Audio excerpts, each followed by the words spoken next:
Welcome back to Historical American Girl Read-Alouds. Today we're going to read Chapter 2 of Meet Samantha. And Samantha's here in her pajamas to start out today. We're going to feature her bedroom, and so she's all ready for bed. This is Samantha's bedroom in my dollhouse, which I've not had a chance yet to make look like a Victorian home would. I do have the official American Girl bed and wash basin, but the rest of it doesn't look very Victorian. So I have some information to share with you to show you a little bit more what her bedroom would have looked like here in the picture. You can see that there was lots of wallpaper and fabrics and fancy things everywhere, layer upon layer of things. And it says that the bed chambers or bedrooms were on the second floor of the house. They were very private and never seen by guests. Besides sleeping, bed chambers were also used for sewing, reading, and relaxing. Victorian homes did not have closets. Clothes were stored in drawers or cabinets called wardrobes. Bedrooms had fireplaces because there was no central heating in those days. With central heating, the whole house is heated by a furnace, usually in a basement. My Samantha's bedroom's not big enough to have a fireplace, otherwise I would make another one to go in. But it does have this wash basin stand. It says here, early homes did not have running water, so people used a washstand to keep clean. A washstand contained a basin, pitcher of water, soap, washcloths, and towel. Because they didn't have indoor plumbing at this time, they would have water in a pitcher that they would pour into a bowl, and that's what they would use to wash their face and hands. And then their wash basin stand had a towel on it. Has a rack for the towel to dry.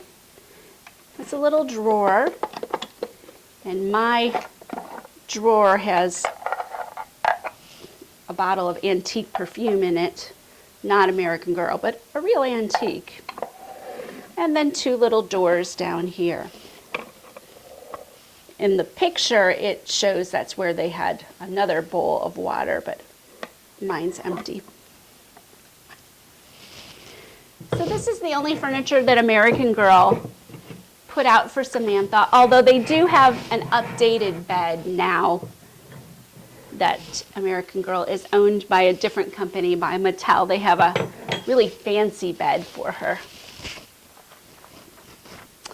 In the picture, it also says that there's a 4-poster bed, and that has 4 posts coming up from the sides and kind of a canopy over the top. They also have something called a chamber pot. It's in the corner here with a chair that has a little pot in it, and that's what they used for toilets before they had indoor plumbing. That's why it was called a chamber pot, because it was just a pot. She has a comfortable chaise lounge, which is a lot like the fainting couch. So you can see her bedroom was really, really fancy. Hopefully someday I'll be able to make her bedroom look kind of fancy too. Remember from chapter 1, Samantha had been climbing a tree and had gotten a hole in her stockings as she was coming down. And she had had Jessie tell her all about New Orleans as she was fixing Samantha's stocking. And Samantha was also watching the cookie that was in the sewing room that had ants on it. Chapter 2, A New Girl.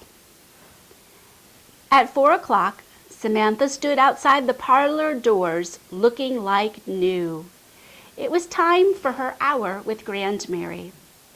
Samantha's hair was combed, her ribbon was perfect, her skirt hung straight, and her stockings were repaired. She knocked softly on the door, then slipped through and made a quick curtsy to her grandmother. Samantha thought Grand Mary looked like a queen, especially during their sewing hour. Grand Mary sat up very straight. Her velvet chair looked like a throne, with her silk gown flowing around it. Her white hair seemed made for a crown, with never a strand out of place. Samantha always tried to be a young lady, but it was a lot easier to remember how when Grandmary was watching. Samantha noticed that everyone behaved more like a lady when Grandmary was around. "Good afternoon, Samantha," said Grandmary. "Good afternoon, Grandmary." Samantha squirmed ever so slightly. She didn't know how, but Grandmary always seemed to know when she had been into mischief. But today Grandmary didn't ask questions. Instead, she smiled. "Come sit down, my dear," Grandmary said. She handed a small basket to Samantha. "You must try to work a little harder on your sampler. It's not going very quickly." "Yes, Grandmary." Samantha took her seat on a chair next to her grandmother. She picked up her sampler and sighed a little. When it was finished, the sampler would read, "Actions speak louder than words." Grandmary had explained this saying. She said it meant that how people act is more important than what they say. Samantha tried to imagine the words sewn in pink silk thread. Around them would be flowers and fruits made of complicated stitches that would show off her sewing skills. But the skills were slow in coming. So far, the sampler read, "Actions sp." Samantha stuck her tongue between her lips as she concentrated on a hard stitch. She glanced sideways to see if her grandmother looked in a good mood. "Grandmary," Samantha began. "Yes, dear?" "Did you see the doll in Schofield's shop?" Samantha asked. "Yes, dear, I did," answered Grandmary. "Isn't she beautiful?" sighed Samantha. "It's quite a nice doll," Grandmary said. "Do you think I might have her?" "Samantha, that is an expensive doll," said Grandmary. "It costs $6. If you are going to grow up to be a responsible young lady, you must understand the value of $1. "I could earn the money to buy her, Grandmary. I could make boomerangs and sell them. The boys' handy book shows just how to do it. I could—" "Samantha!" Grandmary was shocked. "A lady does not earn money." Samantha had known there wasn't much hope, but she added very quietly, "Cornelia says a lady should be able to earn money.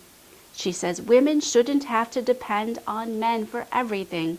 She says—" "Cornelia has a great many new-fangled notions," announced Grandmary.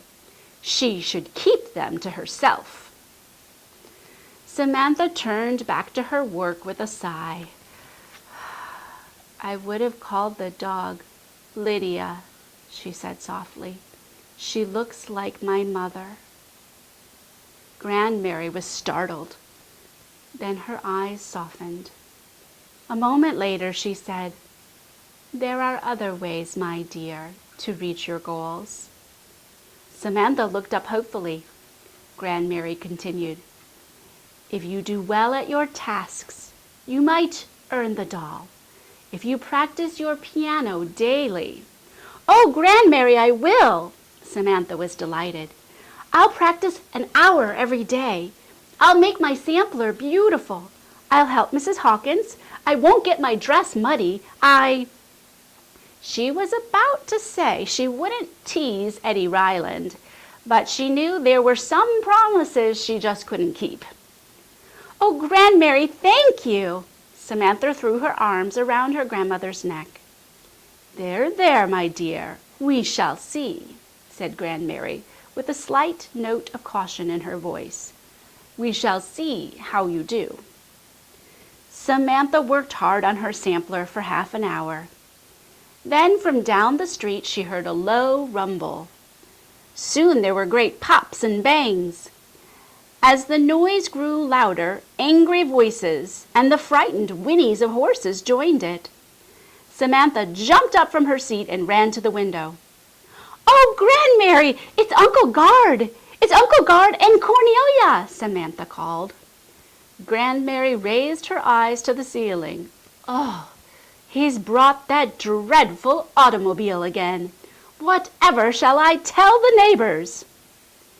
Samantha could hardly contain her excitement as the shiny black car jerked and sputtered to a stop in front of the house. Two people climbed out. They wore long coats that covered them from head to toe.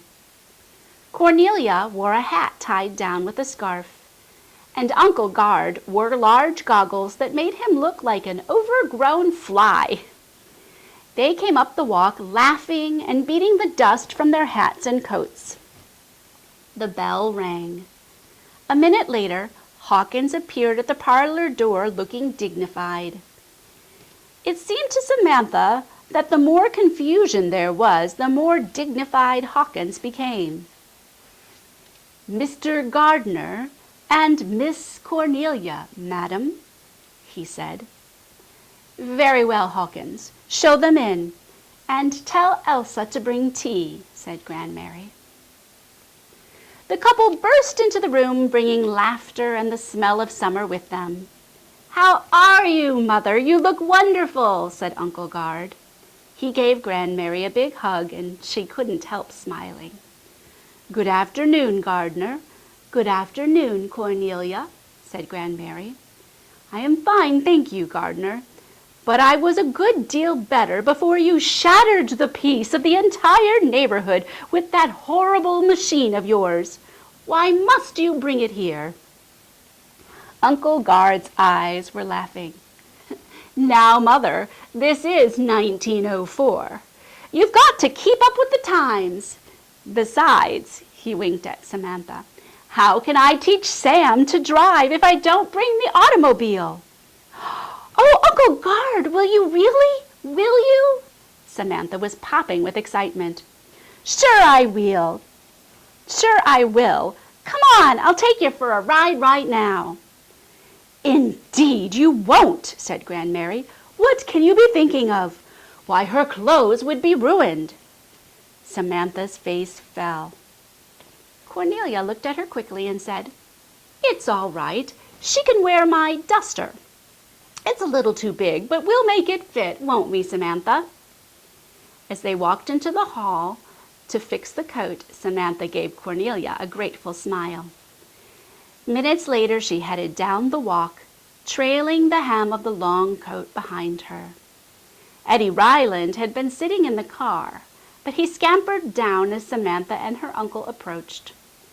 Uncle Guard lifted Samantha up to the seat. "Hold tight, Sam, while I crank it up," he said. "You sure look dumb, Samantha," Eddie teased. He never stopped. Samantha wasn't listening. She held tight as Uncle Guard cranked, and the car began to lurch. "Anyway, I know something you don't know," Eddie said loudly, so Samantha could hear him as the car rumbled. Uncle Guard jumped into the seat next to Samantha and took hold of the steering wheel. The car began to bounce and sway into the middle of the road. "A girl's coming to live at our house. She's 9, just like you," Eddie hollered over the noise. "You're lying, Eddie Ryland," Samantha yelled and choked on the dust. "I am not. Her name's Nellie." Samantha didn't even try to answer. She was holding on for dear life as that most modern of inventions, the automobile, bucked and rumbled its way toward town. Back at the front door, Grandmary shook her head. Just as she turned back to the parlor to join Cornelia for a cup of tea, she saw Jessie scurrying from the kitchen. There was something in her hand. "Jessie, what's the matter?" asked Grandmary.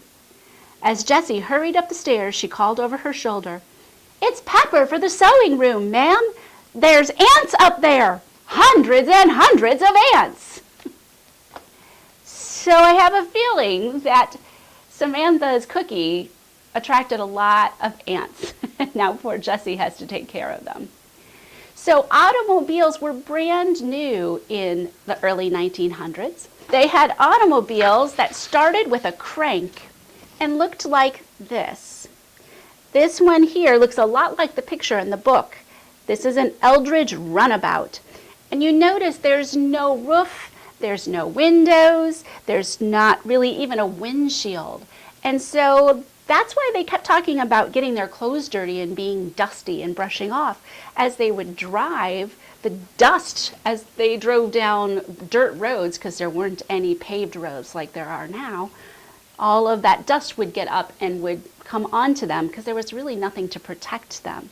They had to wear goggles to protect their eyes, and it was bumpy. It talked about it rumbling there at the end and how she had to hold on. There's no seat belts. There were no rules of the road either, so people could kind of drive wherever they wanted. It could be a little bit dangerous back in the beginning.